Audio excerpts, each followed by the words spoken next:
നമസ്കാരം. എഡിറ്റോറിയലിലേക്ക് സ്വാഗതം. നാളെ അവസാനഘട്ട തെരഞ്ഞെടുപ്പിലേക്ക് രാജ്യം കടക്കുകയാണ്. നാളെ വൈകുന്നേരം പോളിംഗ് അവസാനിക്കുന്നതോടുകൂടി വൈകുന്നേരം ഏതാണ്ട് 7:30 എക്സിറ്റ് പോളുകൾ പുറത്താവുകയാണ് എന്നുള്ളതാണ് മറ്റൊരു പ്രധാനപ്പെട്ട കാര്യം. എക്സിറ്റ് പോളുകൾ അല്ലെങ്കിൽ എക്സിറ്റ് പോൾ സർവേ ഫലങ്ങൾ അന്തിമ ഫലത്തോടടുത്ത് നിൽക്കുന്നു എന്നുള്ളത് കൊണ്ട് തന്നെ ഈ രംഗത്തെ അല്ലെങ്കിൽ ഫലം പ്രതീക്ഷിച്ചിരിക്കുന്നവരെല്ലാം എക്സിറ്റ് പോളുകളെ കാത്തിരിക്കുകയാണ്. യഥാർത്ഥ ഫലം വരാൻ മണിക്കൂറുകൾ ശേഷിക്കുന്നുണ്ട് എങ്കിൽ പോലും ഈ എക്സിറ്റ് പോൾ സർവേ ഫലങ്ങൾ ഏവരും ആകാംക്ഷയോടെ കാത്തിരിക്കുമ്പോൾ എന്തൊക്കെയാണ് എക്സിറ്റ് പോൾ നൽകുന്ന പ്രതീക്ഷകൾ, അല്ലെങ്കിൽ ഇതിനോടകം തന്നെ ചില സൂചനകൾ പുറത്തു വന്നിട്ടുണ്ട്. ആ സൂചനകൾ എന്തൊക്കെയാണ് എന്ന് നമുക്ക് പരിശോധിക്കാം. ചില മണ്ഡലങ്ങളിലെങ്കിലും എക്സിറ്റ് പോൾ ഫലങ്ങൾ പുറത്തായിട്ടുണ്ട് എന്ന ചർച്ച വരുന്നുണ്ട്. നിയമപ്രകാരം അത് അനുവദനീയമല്ല എങ്കിൽ കൂടി അത് യഥാർത്ഥത്തിൽ എക്സിറ്റ് പോൾ ഫലങ്ങൾ തന്നെയാണോ, ഇൻ്റലിജൻസ് റിപ്പോർട്ടുകൾ എന്ന രീതിയിൽ പല പ്രവചനങ്ങളും വരുന്നുണ്ട്. അതോ ഇതൊക്കെ ഒരു മാധ്യമ സൃഷ്ടി മാത്രമായിരിക്കുമോ? തീർച്ചയായും അത് എക്സിറ്റ് പോളുകൾ നിരോധിക്കപ്പെട്ടിട്ടുള്ളതാണ്. കാരണം വോട്ടർമാരെ ഏതെങ്കിലും രീതിയിൽ അവരുടെ പോളിങ്ങിനെയോ അവരുടെ അഭിപ്രായങ്ങളെയോ സ്വാധീനിക്കുന്ന തരത്തിലുള്ള എല്ലാ മാർഗങ്ങളെയും തെരഞ്ഞെടുപ്പ് കമ്മീഷൻ വിലക്കിയിട്ടുണ്ട്. അതുകൊണ്ട് തന്നെ എന്തായിരിക്കും ഇലക്ഷൻ, വോട്ടർമാരുടെ മനസ്സിലെ ചിന്തകൾ എന്ന് വെളിപ്പെടുത്താനായി വോട്ട് ഒരു തരത്തിൽ അത് വോട്ട് പരസ്യപ്പെടുത്തുക തന്നെയാണ്. അതുകൊണ്ട് തന്നെ എക്സിറ്റ് പോളുകൾ എന്ന പേരിൽ അത് പ്രസിദ്ധപ്പെടുത്താൻ മാധ്യമങ്ങളെയോ മറ്റാരെയെങ്കിലെയോ ഇലക്ഷൻ കമ്മീഷൻ അനുവദിക്കില്ല. അങ്ങനെ ആരെങ്കിലും ചെയ്താൽ അത് നിയമവിരുദ്ധം തന്നെയാണ്. പിന്നീട് ഇത് വേറൊരു പേരിൽ ഇപ്പോൾ ഹർത്താൽ ബന്ദ് മാറി ഹർത്താൽ ആകുന്നു എന്നൊക്കെ പറയുന്നത് പോലെ എക്സിറ്റ് പോള് വേഷം മാറി മരീച വേഷത്തിൽ എത്തുന്നു എന്നുള്ളത് നമ്മൾ ശ്രദ്ധിക്കപ്പെട്ടിട്ടുള്ളതാണ്. അപ്പോൾ ഇത് എത്രമാത്രം റിലയബിൾ ആണ് എന്നുള്ളത് അതിൻ്റെ സോഴ്സൊക്കെ അനുസരിച്ചിരിക്കും. കാരണം ആർക്ക് വേണ്ടിയാണ് ഇത് അഭിപ്രായ സർവേകൾ ഉണ്ടാക്കുന്നത്, അല്ലെ അഭിപ്രായ സർവേകൾ ആർക്കാണ് ഫേവർ ചെയ്യുന്നത് എന്നുള്ളതൊക്കെ നിർമ്മിക്കുന്നവൻ്റെ രാഷ്ട്രീയവും അഭിപ്രായവും അവരുടെ ലക്ഷ്യവും പോലെ ഇരിക്കും എന്നാണ് എനിക്ക് തോന്നുന്നത്. നമ്മൾ ഇത് വരുന്നു, ഈ എക്സിറ്റ് പോളുകൾ വരുന്നു. തീർച്ചയായും അത് പ്രായോഗികമായ രാഷ്ട്രീയത്തിൽ ജനങ്ങളുടെ അഭിപ്രായത്തോട് അടുത്ത് ചേർന്നിരിക്കുന്നതെന്ന് എല്ലാവരും സമ്മതിക്കുന്നതാണ്. അതുകൊണ്ട് തന്നെയാണ് ഏറ്റവും കൂടുതൽ പ്രാധാന്യം ഇതിന് കൊടുക്കുന്നത്. ഈ എക്സിറ്റ് പോളുകൾ നൽകുന്ന സൂചന ഇന്നലെ വരെ നമ്മൾ ഇപ്പോഴും നമ്മൾ പറഞ്ഞുകൊണ്ടിരിക്കുന്ന NDAക്ക് ഭൂരിപക്ഷം കിട്ടുന്നതായിരിക്കുമോ എന്നുള്ളത് മാത്രമാണ് ഇവിടുത്തെ താല്പര്യം. NDA മുന്നണി മൂന്നാമതും അധികാരത്തിൽ എത്തുമെന്ന് അഭിപ്രായ സർവേകൾ വരെ, അതായത് ഇലക്ഷൻ തുടങ്ങുന്ന ഒരു മാസം മുൻപ്, ഇപ്പൊ 7 ഘട്ടത്തിലായി തീരാൻ പോകുന്ന പോളിംഗിന് മുൻപ് തന്നെ അഭിപ്രായ സർവേകൾ അവകാശപ്പെട്ടത് NDA വീണ്ടും അധികാരത്തിൽ എത്തുമെന്നാണ്. ആ അഭിപ്രായത്തിന് എന്തെങ്കിലും മാറ്റം വന്നിട്ടുണ്ടോ എന്നാണ് എക്സിറ്റ് പോളുകളിലെ ഒരു ട്രെൻഡ്. നമ്മൾ രാഷ്ട്രീയ കേരളവും ഒപ്പം തന്നെ രാജ്യവും കാത്തിരിക്കുന്നത് അതാണ്. പക്ഷേ ഈ എക്സിറ്റ് പോളുകൾക്ക് മറ്റൊരു പ്രത്യേകത കൂടി ഇല്ലേ? കാരണം അഭിപ്രായ സർവേകളെക്കാൾ കൂടുതൽ റിലയബിലിറ്റി എക്സിറ്റ് പോളുകൾക്കില്ലേ, കൂടുതൽ കൃത്യത അതിനുണ്ട്. കാരണം ശാസ്ത്രീയമായി അതിന്റെ സാമ്പിൾ കുറച്ചുകൂടി ശക്തമാണെന്ന് എനിക്ക് തോന്നുന്നു. കാരണം വോട്ട് ചെയ്ത് പുറത്തിറങ്ങുന്നവന്റെ അഭിപ്രായമാണല്ലോ ഇവർ ശേഖരിക്കുക. കാരണം അഭിപ്രായ സർവേകൾ പോളിംഗ് തീയതിക്കും മാസങ്ങൾക്ക് മുമ്പ് നടത്തപ്പെടുന്നവയാണ്. അവയെല്ലാം ആദ്യം തന്നെ കളക്ട് ചെയ്ത് പിന്നീട് അത് അനലൈസ് ചെയ്ത് ടാബുലേറ്റ് ചെയ്ത് വരുമ്പോഴത്തേക്കും ഈ ഒരു ട്രെൻഡ് ചിലപ്പോൾ മാറിയിട്ടുണ്ടാകാം, അവരുടെ ചിന്തകൾ മാറിയിട്ടുണ്ടാകും. പ്രത്യേകിച്ചും 7 ഘട്ടം നീണ്ടു നിൽക്കുന്ന തെരഞ്ഞെടുപ്പാണ്. പല ഘട്ടങ്ങളിലും പല സംഭവ വികാസങ്ങൾ ഉണ്ടാകുന്നുണ്ട്.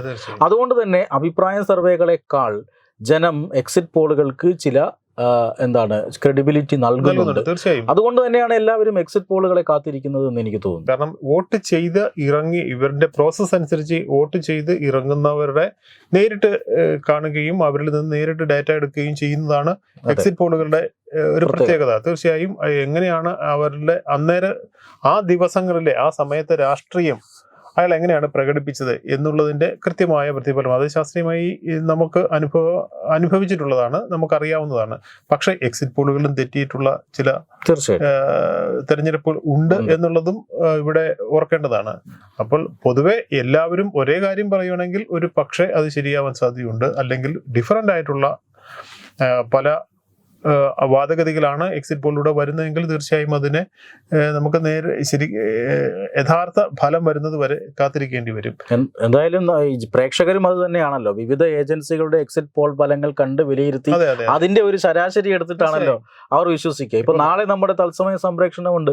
നമ്മളും ചെയ്യാൻ പോകുന്നത് എന്താണ്, പ്രേക്ഷകരുടെ അഭിപ്രായ രൂപീകരണത്തിന് സഹായകമാം വിധം എക്സിറ്റ് പോളുകളെ നമ്മൾ അനലൈസ് ചെയ്യുകയാണ്. ഞങ്ങൾ വളരെ ആകാംക്ഷയോടെ ഇരിക്കുകയാണ്. കാരണം 4-ാം തീയതി എന്തായിരിക്കും രാജ്യത്തിന്റെ ഭാഗതയെ നിർണ്ണയിക്കുന്ന തെരഞ്ഞെടുപ്പിൽ എന്തായിരിക്കും എന്നറിയുന്ന അവർക്ക് അവകാശമുണ്ട്. പ്രത്യേകിച്ചും ഈ 1 മാസത്തോളം നീണ്ടുനിന്ന വോട്ടിങ്ങിന് ശേഷം അവൻ കാത്തിരിക്കുകയാണ്. അപ്പോൾ അയാൾക്ക് ആഗ്രഹമുണ്ട്, ഇതിനോട് ലീഡ് ചെയ്യുന്ന ഏത് വിവരവും അറിയാൻ അവർക്ക് താല്പര്യമുണ്ട്. ആ ഒരു താല്പര്യം, ആ ക്യൂരിയോസിറ്റി തന്നെയാണ് എക്സിറ്റ് പോളുകളുടെ വിപണന സാധ്യത എന്ന് പറയുന്നത്. അതുകൊണ്ട് തന്നെയാണ് ഒട്ടേറെ ഏജൻസികൾ, ഇപ്പോൾ രാഷ്ട്രീയ പാർട്ടികളൊന്നും അല്ല ഈ എക്സിറ്റ് പോളുകൾ നടത്തുന്നത്, സ്ഥാനാർത്ഥികളല്ല ചെയ്യുന്നത്, ഓരോ ഏജൻസികളാണ്. അത് സ്ട്രാറ്റജിക്കൽ ആയിട്ടുള്ള മെത്തേഡുകൾ വഴി അവർ അനലൈസ് ചെയ്ത് പ്രസിദ്ധപ്പെടുത്തുന്നതാണ്. പക്ഷെ ഇതെല്ലാം ചെയ്യുന്ന സൂചന ഇപ്പം നമുക്കറിയാം, പല സർവേകളിലും പ്രകടമായിരിക്കുന്ന NDAക്ക് 3ാമത്തെ ഊഴം വരുന്നു. ഈ 3ാമത്തെ ഊഴം എത്രമാത്രം ചാലഞ്ചിങ് ആയിരിക്കും എന്നുള്ളത് കൂടി നമ്മൾ ഇതിൻ്റെ കൂടെ ചർച്ച ചെയ്യേണ്ടതായിട്ടുണ്ടെന്ന് എനിക്ക് തോന്നുന്നു. NDA 3ാമത് വരികയാണെങ്കിൽ അഭിപ്രായ സർവേകളുടെ ഒരു ഇത് വെച്ചും അതിനുശേഷം രാഷ്ട്രീയ നിരീക്ഷകരുടെ അഭിപ്രായങ്ങൾ മാധ്യമങ്ങളിലൊക്കെ ചർച്ച ചെയ്യുന്നതാണ്. അപ്പോൾ എക്സിറ്റ് പോള് വരുന്നതിന് തൊട്ട് മുൻപ് ഈ 3ാമതൊരു ഘട്ടം NDAക്ക് കിട്ടുമായിരുന്നെങ്കിൽ അത് എത്രമാത്രം ഒരു ചാലഞ്ചിങ് ആയിരിക്കും എന്നുള്ള അനുകുമാറിന്റെ അഭിപ്രായം എന്താണ്? അല്ല, 3ാം തവണ മോദി വരുമ്പോൾ എനിക്ക് തോന്നുന്നു ഒരു കടുത്ത വെല്ലുവിളികളൊന്നും ഒരുപക്ഷെ സർക്കാർ നേരിടുന്നില്ല എന്ന് വേണം പറയാൻ. കാരണം 2ാം തവണ തുടർഭരണം നേടിയപ്പോൾ അപ്രതീക്ഷിതമായിട്ടാണ് കോവിഡ് എന്ന വെല്ലുവിളി വന്നത്. വലിയ ഒരു മഹാമാരിയെ തന്നെയാണ് സർക്കാർ നേരിട്ടത്. അതുകൊണ്ട് ആ ഒരു ലോകം തന്നെ നേരിട്ടത്, ഇന്ത്യക്കും അത് നേരിടേണ്ടി വന്നു. ഏറ്റവും അപ്രതീക്ഷിതമായിരുന്നു. ഇന്ത്യ ഒരു തിക്കിലി പോപ്പുലേറ്റഡ് രാജ്യമാണ്. അതുകൊണ്ട് തന്നെ ഇന്ത്യ എന്ത് ചെയ്യുന്നു എന്ന് പലരും നിരീക്ഷിച്ചു. പക്ഷേ ഇന്ത്യക്കത് സാമാന്യം കുറച്ചധികം ആളുകളെ നമുക്ക് ജീവൻ രക്ഷിക്കാനായില്ല. എങ്കിൽ കൂടി മറ്റ് രാജ്യങ്ങൾക്കൊപ്പം നിന്നുകൊണ്ട് തന്നെ വാക്സിന് വേണ്ടി ഇന്ത്യ വാക്സിന്റെ വേൾഡ് ഡോണറായി മാറി. വാക്സിന് വേണ്ടി ക്യൂ നിൽക്കേണ്ടി വരും എന്ന് ആശങ്കപ്പെട്ടിരുന്ന സ്ഥലത്ത് നമ്മൾ തന്നെ വാക്സിൻ നിർമ്മിച്ച് നമ്മുടെ രാജ്യത്തിന് മുന്നിൽ പലരും ക്യൂ നിൽക്കുന്ന അവസ്ഥ നമ്മൾ കണ്ടു. മാത്രമല്ല, അപ്പോഴാണ് നമ്മുടെ ആരോഗ്യ സംവിധാനം എത്രമാത്രം കേന്ദ്രീകൃതമായിരുന്നില്ല എന്നുള്ളതിന്റെ യഥാർത്ഥ വസ്തുത അറിയുന്നത്. ഇപ്പോൾ ഓരോ ആശുപത്രികളിലും നമുക്കറിയാം, നമ്മുടെ റൂറൽ ഏരിയയിൽ പോലും ഓക്സിജൻ പ്ലാന്റ് അവർ കരുതുന്നുണ്ട്. ഒരു ക്രൈസിസ് വന്നു കഴിഞ്ഞാൽ അവർ സൂക്ഷിക്കുന്നുണ്ട്. ഓക്സിജന്റെ ലഭ്യതക്കുറവായിരുന്നു അവരുടെ ഏറ്റവും കൂടുതൽ മരണസംഖ്യ കൂടാനുള്ള കാരണം. അപ്പോൾ ഈ ഓക്സിജൻ എത്രമാത്രം വിലപിടിച്ച ഒരു വാതകമാണെന്നും ജീവൻ രക്ഷ ഔഷധമാണെന്നും നമ്മൾ തിരിച്ചറിയുന്നത് അന്നേരമാണ്. അതുകൊണ്ട് തന്നെ ഇപ്പോഴത്തെ മിക്ക ആശുപത്രികളിലും ഓക്സിജൻ പ്ലാന്റ് വന്നിട്ടുണ്ട് എന്നുള്ളതാണ്. ഒരു അടിസ്ഥാന സൗകര്യം വർദ്ധിച്ചു തീർച്ചയായും. ഉർവശീശാപം ഉപകാരമായി എന്ന രീതിയിൽ പല രീതിയിൽ വർദ്ധിച്ചു. പക്ഷേ ഈ അപ്രതീക്ഷിതമായ ഇത്തരം വെല്ലുവിളികൾ ഒഴിച്ചു കഴിഞ്ഞാൽ മറ്റ് കടുത്ത വെല്ലുവിളികളൊന്നുമില്ല. പക്ഷേ ഒരു സർക്കാരിന് മുന്നിൽ ഈ 3ാം നരേന്ദ്രമോദി സർക്കാർ ഒരു പരിഷ്കരണത്തിന്റെ ഒരു പടക്കുതിരയാകാനുള്ള സാധ്യതയാണ് ഞാൻ കാണുന്നത്. സാമ്പത്തിക പരിഷ്കരണം ഒരു ഭാഗത്ത്, രാഷ്ട്രീയമായ മറ്റു ചില പരിഷ്കാരങ്ങൾ മറുഭാഗത്ത്. അതായത് ഈ IPC നിയമത്തിലൊക്കെ മാറ്റിമറിച്ചിട്ടുള്ള ക്രിമിനൽ നിയമങ്ങൾ മാറ്റിക്കൊണ്ടുള്ള നിയമനിർമ്മാണം, അത് ഒരുപക്ഷെ ഇനി പ്രാവർത്തികമാകുന്നത് ഇനി അടുത്ത ഘട്ടത്തിലാണ്. മാത്രമല്ല, ഈ പൗരത്വ ഭേദഗതി നിയമം അനുസരിച്ചിട്ടുള്ള കൂടുതൽ പൗരത്വങ്ങൾ നൽകിയേക്കാം. ഈ പറയുന്നത് പോലെ POK പിടിച്ചെടുക്കാനുള്ള സംവിധാനങ്ങൾ അത് 6 മാസത്തിനുള്ളിൽ ഉണ്ടാകും എന്ന് യോഗി ആദിത്യനാഥ് അടക്കം പറഞ്ഞു കഴിഞ്ഞു. അതിന്റെ അർത്ഥം BJP അത് കാര്യമായ ആ മേഖലയിലേക്ക് മുന്നേറുന്നു എന്ന് തന്നെയാണ്. ഇതൊക്കെ രാഷ്ട്രീയമായ ചില പരിഷ്കാരങ്ങളായിരിക്കാം. പക്ഷേ സാമ്പത്തിക രംഗത്ത്, കാരണം 3ാം സ്ഥാനത്തേക്ക് മറന്നുപോയതാണ്. UCC വളരെ പ്രധാനപ്പെട്ട ഒരു കാര്യം തന്നെയാണ് അത് തീർച്ചയായും. പക്ഷേ ഈ ഏകീകൃത സിവിൽ കോഡിനോട് ആദ്യഘട്ടത്തിൽ, അതായത് BJP ഇത്തരമൊരു ആവശ്യം മുന്നോട്ട് വയ്ക്കാൻ തുടങ്ങിയിട്ട് വർഷങ്ങളായി. പക്ഷെ അപ്പോഴൊക്കെ രാജ്യത്തുണ്ടായിരുന്ന എതിർപ്പ് ശക്തമായിരുന്നു. പക്ഷെ ഈ UCCയോട് ഇന്ന് വലിയ എതിർപ്പില്ല. പല സംസ്ഥാനങ്ങളും നടപ്പിലാക്കി കഴിഞ്ഞു, സംസ്ഥാനങ്ങൾ നടപ്പിലാക്കി തുടങ്ങും. അതിനോടൊപ്പം തന്നെ കോടതികളടക്കം നിങ്ങൾക്കൊരു കേന്ദ്ര നിയമം കൊണ്ടുവന്നുകൂടെ എന്ന് സുപ്രീം കോടതി പോലും ചോദിച്ചു. അപ്പോൾ ആ രംഗത്ത് അഭിപ്രായ ഐക്യം ഉണ്ടായി കഴിഞ്ഞു. മറ്റൊരു പ്രധാനപ്പെട്ട കാര്യം സാമ്പത്തിക രംഗത്തെ വിപ്ലവങ്ങളാണ്. അത് ഈ മൂന്നാമത്തെ ഒരു സാമ്പത്തിക ശക്തിയായി ഉയരുക എന്നത് അതിന് വലിയ വലിയ പരിഷ്കാരങ്ങൾ ആവശ്യമാണ്. ഈ ഇൻഷുറൻസ് രംഗത്ത് പരിഷ്കാരങ്ങൾ കൊണ്ടുവരാനുള്ള സാധ്യതയുണ്ട്, ബാങ്കിങ് മേഖലയിൽ പരിഷ്കാരങ്ങൾ വരാനുള്ള സാധ്യതയുണ്ട്. അതോടൊപ്പം തന്നെ ഏറ്റവും പ്രധാനപ്പെട്ട ഒരു പക്ഷേ എതിർപ്പ് ഏറ്റവും അധികം വന്നേക്കാവുന്ന ഒരു മേഖലയാണ് ഡിസ്ഇൻവെസ്റ്റ്മെൻറ്റ്. ഈ ഡിസ്ഇൻവെസ്റ്റ്മെൻറ്റ് മേഖലയിലൊക്കെ വലിയ രീതിയിലുള്ള മുന്നേറ്റം നടത്താനുള്ള സാധ്യതയുണ്ട്. അതോടൊപ്പം മറ്റൊരു എതിർപ്പ് പ്രതീക്ഷിക്കുന്ന മേഖലയാണ് ഈ പ്രതിരോധ രംഗത്തും അതുപോലെ തന്നെ ഈ ബഹിരാകാശ രംഗത്തുമുള്ള സ്വകാര്യവൽക്കരണം. കൂടുതൽ സ്വകാര്യ കമ്പനികൾ ഈ രംഗത്തേക്ക് വന്നേക്കാം. ഇതൊക്കെ ഈ കമ്മ്യൂണിസ്റ്റ് പാർട്ടികളെയും അതുപോലെ തന്നെ ഈ തെറ്റിദ്ധാരണ ഫാക്ടറികളെയും ഒക്കെ ഉത്തേജിപ്പിച്ചേക്കാം. അവർ കൂടുതൽ ശക്തരായി ഈ രംഗത്ത് വരാനുള്ള സാധ്യതയുണ്ട്. പക്ഷേ അതിനൊക്കെ നേരിടാനുള്ള ഇച്ഛാശക്തി ഈ സർക്കാരിനുണ്ട് എന്ന് തന്നെയാണ് എല്ലാവരും പ്രതീക്ഷിക്കുന്നത്. കുമാർ ഇപ്പൊ പറഞ്ഞതുപോലെ രാഷ്ട്രീയമായ എതിർപ്പുകളോ അല്ലെങ്കിൽ അത്രമാത്രം ഒന്നും കാണുന്നില്ല എന്ന് പറയുന്നതിനെ ഞാൻ അനുകൂലിക്കുന്നു. പക്ഷേ ഞാൻ കാണുന്നത് അതിനേക്കാൾ ഏറെ വലിയ ചാലഞ്ചിങ് ആയിട്ടുള്ള ദിവസങ്ങളാണ് വരാൻ പോകുന്നതെന്നാണ്. കാരണം കഴിഞ്ഞ 10 വർഷം എന്ന് പറയുന്നത് കഴിഞ്ഞ 5 വർഷത്തിനിടയിൽ കോവിഡ് വന്നു. അതിനു മുൻപ് BJPയുടെ ആദ്യത്തെ 5 വർഷങ്ങളായിരുന്നു. അപ്പോൾ ഒരു ഹണിമൂൺ പീരീഡിന് അപ്പുറത്തേക്ക് BJPയുടേതായ പരിഷ്കാരങ്ങളിലേക്ക് ഇനി അവർക്ക് പഴയ കാര്യങ്ങളെ കുറ്റം പറയാൻ സാധിക്കില്ല. BJPയുടെ അവർക്ക് ഭൂരിപക്ഷം ഇല്ല എന്ന് പറയാൻ സാധിക്കില്ല. എന്തുകൊണ്ട് ഒരേ ആള് തന്നെയാണ്, ഒരേ കാഴ്ചപ്പാടോടു കൂടിയാണ് ഈ ഗവൺമെന്റ് ഭരിച്ചുകൊണ്ടിരുന്നത്. അതുകൊണ്ട് തന്നെ രാജ്യത്തുണ്ടാകുന്ന എല്ലാ സാമ്പത്തികവും രാഷ്ട്രീയവും അല്ലെങ്കിൽ എല്ലാ തരത്തിലുള്ള അത് ഉയർച്ചയാകട്ടെ താഴ്ചയാവട്ടെ അതിന് BJP ഉത്തരം പറയേണ്ടി വരും. അതുകൊണ്ട് തന്നെ വളരെ ഏറിയ ശ്രമകരമായ ഒരു കാലഘട്ടമായിരിക്കും തീർച്ചയായും മൂന്നാം ഘട്ടത്തിൽ മോദി ഗവൺമെന്റ് വേണ്ടിവരിക. അതിൽ തന്നെ എനിക്ക് തോന്നുന്നു ഈ ദാരിദ്ര്യ നിർമ്മാർജ്ജനം എന്ന് പറയുന്നത് ഏറ്റവും പ്രധാനപ്പെട്ടതെന്നാണ്. നമ്മൾ പലതും പറയുന്നുണ്ട്, ഇപ്പൊ POK പിടിച്ചെടുക്കുന്നു അല്ലെങ്കിൽ അങ്ങനെയുള്ള കാര്യങ്ങളൊക്കെ പറയുമ്പോഴും നമ്മൾ കുറച്ച് ജനതയെ കൂടി നമ്മളിലേക്ക് കൊണ്ടുവരികയാണ്. അതിലുപരിയായി എനിക്ക് തോന്നുന്നില്ല രാഷ്ട്രീയമായിട്ട് POKയിലേക്ക് ഒരു മൂവ്മെന്റ് നടത്തും എന്നുള്ളത് എനിക്ക് തോന്നുന്നില്ല. അവർ തന്നെ ഇപ്പൊ കേന്ദ്ര മന്ത്രി തന്നെ പറയുന്നത് അവിടെ തന്നെ ഉണ്ടാകും, ഇന്ത്യൻ യൂണിയനിൽ ചേരണം എന്നുള്ള ഒരു അഭിപ്രായം അവിടെ തന്നെ ഉണ്ടാകും എന്നുള്ളതാണ്. അതുകൊണ്ട് തന്നെ അതൊരു രാഷ്ട്രീയമായിട്ട് മെനക്കെടാൻ തയ്യാറാവില്ലെന്നാണ് എൻ്റെ ഒരു പ്രതീക്ഷ. ഞാൻ പറഞ്ഞു വരുന്നത് ഒരു ദാരിദ്ര്യ നിർമ്മാർജ്ജനത്തിന്റെ ജനങ്ങളുടെ അടിസ്ഥാന സൗകര്യങ്ങൾ വർദ്ധിപ്പിക്കുകയും താഴെത്തട്ടിൽ വരെ വികസനങ്ങൾ എത്തുകയും ചെയ്യുന്നതിൻ്റെ ഒരു വലിയ ചലഞ്ചുണ്ട്. ഒരു തുടർ വികസനം എന്ന് പറയുന്ന ഒരു വലിയ പ്രോസസ്സാണ്. ഞാൻ ഉദാഹരണം പറഞ്ഞു കഴിഞ്ഞാൽ ഇപ്പോൾ ശുചിത്വ മിഷന്റെ അടിസ്ഥാനത്തിൽ നമ്മൾ ഇവിടെ എല്ലാം ലാട്രിൻ വെളിയുടെ നിർമ്മാർജ്ജന പദ്ധതിയുടെ ഫലമായി ഉണ്ടാക്കി. അതിന്റെ തുടർ ഇത് വേണം. കാരണം അവിടെയൊക്കെ വെള്ളം കിട്ടേണ്ടതായിട്ടുള്ള മാർഗങ്ങൾ ഉണ്ടാക്കണം. ഇപ്പം ജലജീവൻ മിഷൻ അതിനുവേണ്ടിയാണ് വർദ്ധിക്കുന്നത്. പക്ഷെ ഇതിനൊക്കെ ജനങ്ങൾക്ക് ഇപ്പം ഒരു ഗ്യാസ് സിലിണ്ടർ കിട്ടുന്നുണ്ടെങ്കിൽ അയാൾക്ക് തുടർന്നും അത് കൊടുക്കേണ്ടതായിട്ടുണ്ട്. 1 or 2 ജനങ്ങൾ ആവശ്യപ്പെട്ടേക്കാം. അപ്പോൾ ഒരു ഗ്യാസ് സിലിണ്ടർ കിട്ടുന്നവർക്ക് അതുകൊണ്ട് എന്തായാലും മതിയാവില്ലല്ലോ, നമുക്കറിയാം നമ്മുടെ വീടുകളിലൊക്കെ അങ്ങനെയാണ്. അപ്പോൾ കൂടുതലായി ഒരു പക്ഷേ കൊടുക്കാനുള്ള ഒരു വിഭവ സമാഹരണവും ധനസമാഹരണവും ഉണ്ടാക്കണം. അപ്പോൾ കുറച്ചുകൂടെ മെച്ചപ്പെട്ട ഒരു ജീവിത പരിസരത്തിലേക്ക് ജനങ്ങളെ നയിക്കാനുള്ള നടപടികളാണ്. അതാണ് ഏറ്റവും പ്രധാനം എന്ന് എനിക്ക് തോന്നുന്നു. ഇപ്പം നമ്മൾ കിറ്റുകൾ വിതരണം ചെയ്യുന്നു. ഈ കിറ്റുകൾ കിട്ടിയില്ലെങ്കിൽ നാളെ സർക്കാരിന് കുറ്റം പറയും. അപ്പോൾ കിറ്റുകൾ അല്ലെങ്കിൽ സൗജന്യമായോ ധാന്യങ്ങൾ തുടർച്ചയായി ജനങ്ങൾക്ക് അഫ്ലുവൻ്റ് ആയിട്ട് ഉപയോഗിക്കാൻ പറ്റുന്ന രീതിയിലുള്ള സൗകര്യങ്ങൾ ഉണ്ടാക്കുക എന്ന് പറയുന്നതായിരിക്കും സർക്കാരിന്റെ ഏറ്റവും വലിയ ചലഞ്ച്. അതിന് BJPക്ക് എനിക്ക് തോന്നുന്നു വേറെ ആരെയും കുറ്റം പറയാൻ സാധിക്കില്ല. അവരുടേതായ പദ്ധതികൾ ഉണ്ടാവണം, അവരുടേതായ ഇതിലുണ്ടാകാം. അതിനുവേണ്ടി കൂടുതൽ തൊഴിലവസരങ്ങളാണ് ഇവിടെ ഉണ്ടാവേണ്ടത്.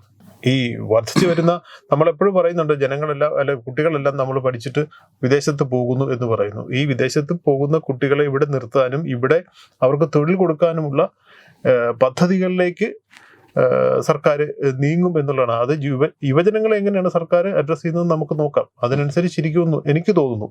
എൻ്റെ ഒരു അഭിപ്രായമാണത്. പക്ഷേ ഈ വെല്ലുവിളികൾ അത്രമാത്രം കടുത്തതാണ് എന്നെനിക്ക് തോന്നുന്നില്ല. ഞാൻ നേരത്തെ പറഞ്ഞതുപോലെയുള്ള എതിർപ്പുകൾ, ഒരു കർഷണം അതുണ്ടായേക്കാം. പക്ഷേ ഗവൺമെൻറ്റിനെ സംബന്ധിച്ചിടത്തോളം ഒരു വെല്ലുവിളി ഉണ്ടാകണമെന്നില്ല. ഞാൻ ഒരു ഉദാഹരണം പറയാം. കാരണം നമ്മൾ പതിറ്റാണ്ടുകൾ ഇന്ത്യയിലെ സാമ്പത്തിക വിദഗ്ധന്മാർ, പല സാമ്പത്തിക വിദഗ്ധരും ഇന്ത്യയിൽ പ്രധാനമന്ത്രി ആയിട്ടൊക്കെയുണ്ട്. ആ സാമ്പത്തിക വിദഗ്ധന്മാരൊക്കെ പതിറ്റാണ്ടുകളോളം ചർച്ച ചെയ്ത ഒരു കാര്യമാണ് ഫിനാൻഷ്യൽ ഇൻക്ലൂഷൻ. എന്തുകൊണ്ടാണ് പാവപ്പെട്ടവരെ സാമ്പത്തിക മുഖ്യധാരയിലേക്ക് കൊണ്ടുവരാൻ കഴിയാത്തത് എന്ന് നമ്മൾ പതിറ്റാണ്ടുകൾ ചർച്ച ചെയ്തു. അവിടെയൊക്കെ ബ്ലോക്ക് ചെയ്ത അല്ലെങ്കിൽ ആ ചർച്ചകളെയൊക്കെ തടഞ്ഞു വെച്ച ഒരു കാര്യം ഇന്ത്യക്കാർക്ക് മുഴുവൻ ബാങ്ക് അക്കൗണ്ട് ഇല്ല. വളരെ കുറഞ്ഞ ഒരു ശതമാനത്തിന് മാത്രമേ ബാങ്ക് അക്കൗണ്ട് ഉള്ളൂ. അത് കൊടുക്കാതെ മുന്നോട്ട് പോകാൻ പറ്റില്ല എന്ന് സാമ്പത്തിക വിദഗ്ധർ, ലോകമെമ്പാടുമുള്ള സാമ്പത്തിക വിദഗ്ധർ പറഞ്ഞതാണ്. പക്ഷേ എത്ര അയത്ന ലളിതമായിട്ടാണ് ഇന്ത്യയുടെ ബാങ്ക് അക്കൗണ്ടുകൾ ഓരോ കുടുംബത്തിലും. ഇന്ന് ബാങ്ക് അക്കൗണ്ടുകൾ ഇല്ലാത്ത കുടുംബങ്ങളില്ല. പാർലമെന്റിൽ തന്നെ നമുക്കറിയാം, നിങ്ങളെന്താ പ്ലാസ്റ്റിക് മണി കൊണ്ട് അല്ലെങ്കിൽ എന്താണ് ഡിജിറ്റൽ മണി കൊണ്ടുവന്നു കഴിഞ്ഞാൽ പച്ചക്കറിക്കാർ ചന്തയിലും മീൻ ചന്തയിലും നിങ്ങളെന്താ ക്രെഡിറ്റ് കാർഡ് ഉപയോഗിക്കൂ എന്ന് ചോദിച്ചു. എത്ര സമയം കൊണ്ടാണ് ആ കാര്യങ്ങളൊക്കെ മാറിയത്? ചോദിച്ച ധനമന്ത്രി ഉണ്ട് ഇവിടെ.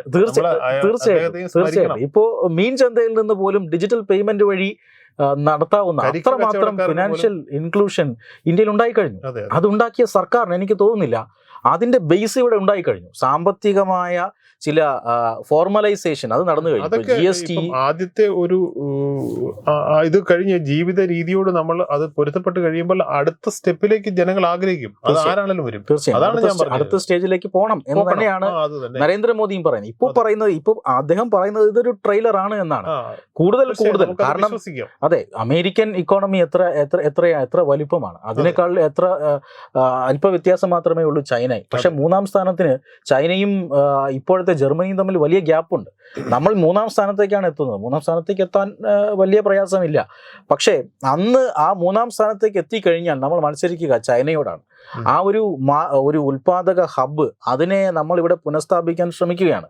നേരത്തെ ആയുധങ്ങൾ ഇറക്കുമതി ചെയ്തിരുന്ന ഒരു രാജ്യമായിരുന്നുവെങ്കിൽ ഇന്ന് ആയുധങ്ങൾ കയറ്റുമതി ചെയ്യുന്ന രാജ്യമായി ഇന്ത്യ മാറിക്കഴിഞ്ഞു. എനിക്ക് തോന്നുന്നു എല്ലാ മേഖലയിലും ഒരു അടിത്തറ പാകി കഴിഞ്ഞിരിക്കുന്നു. ഒരു കുതിച്ചുചാട്ടത്തിന് വലിയ പ്രയാസം ഉണ്ടാവില്ല എന്നാണ് ഇപ്പോ ഈ ഘട്ടത്തിൽ പ്രതീക്ഷിക്കാം. കാരണം പറയുന്നത് ചെയ്യുന്ന ഒരു പ്രധാനമന്ത്രിയാണ് നമുക്കുള്ളത് എന്ന് വളരെ പല പ്രവർത്തനങ്ങളിലൂടെ നമ്മൾ തെളിയിച്ചിട്ടുണ്ടെന്ന്. രാഷ്ട്രീയമൊക്കെ മാറ്റിവെച്ചു കഴിഞ്ഞാൽ നമ്മുടെ ജീവിതത്തെ പോലും സ്പർശിക്കുന്ന ഒട്ടേറെ പദ്ധതികളും ഒട്ടേറെ എന്താ പറയുക ഒരു വികസന പദ്ധതികൾ നമ്മൾ നേരിൽ പ്രത്യക്ഷത്തിൽ കാണുന്ന വികസനം എന്താണെന്ന് നമ്മൾ അറിയുന്ന പലയിടത്തും. ഇപ്പൊ കേരളത്തിന്റെ കാര്യം അല്ല ഞാൻ ഈ പറയുന്നത്.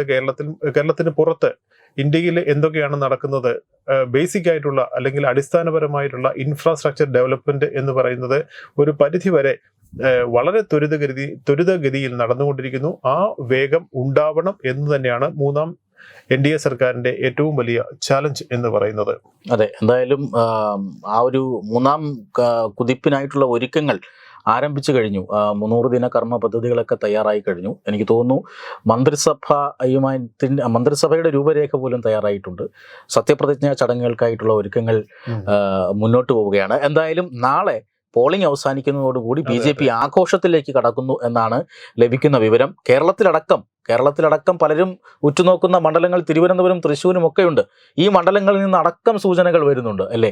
തിരുവനന്തപുരത്ത് BJPയുടെ ഭൂരിപക്ഷം പോലും പ്രവചിക്കപ്പെടുന്നുണ്ട് പല റിപ്പോർട്ടുകളിലും. തൃശ്ശൂർ ഞാൻ എടുത്തു എന്നുള്ള രീതിയിലാണ് അതെ അത്തരം ആഘോഷങ്ങൾ നടക്കുകയാണ്. വലിയ പ്രതീക്ഷയാണ് NDAക്ക് ഈ കാര്യത്തിലുള്ളത്. ആ പ്രതീക്ഷ നാളെ ഈ സമയത്ത് ഒരു പക്ഷേ അടുത്ത് തന്നെ ഇപ്പം ഈ സമയത്തൊക്കെ തന്നെ നമുക്ക് തിരിച്ചറിയാൻ അല്ലെങ്കിൽ അറിയാൻ സാധിക്കുമെന്നുള്ള പ്രതീക്ഷയോടെ നിർത്തുന്നു. ഇനി പ്രസക്തമായ മറ്റൊരു വിഷയമായി അടുത്ത ദിവസം. നമസ്കാരം.